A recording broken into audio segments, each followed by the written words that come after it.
بسم الله الرحمن الرحيم. الحمد لله الذي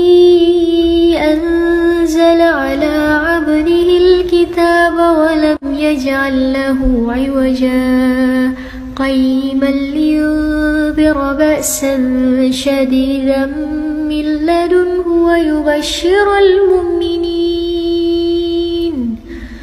ويبشر المؤمنين الذين يعملون الصالحات أن لهم أجرا حسنا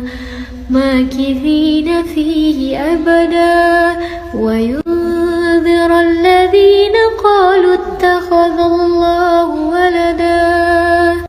ما لهم به من علم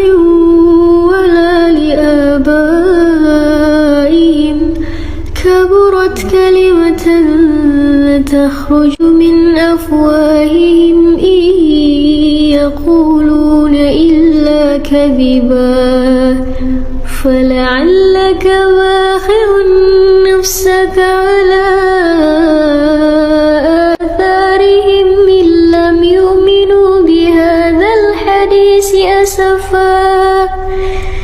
إنا جعلنا ما على الأرض زينة لها لنبلوهم أيهم أحسن عملا وإنا لجاعلون ما عليها صعيدا جرزا أم حسبت أن أصحاب الكهف والرقيم كانوا من آياتنا عجبا إذ أوى الفتية إلى الكهف فقالوا ربنا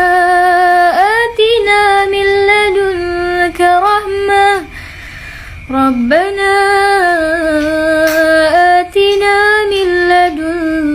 رحمة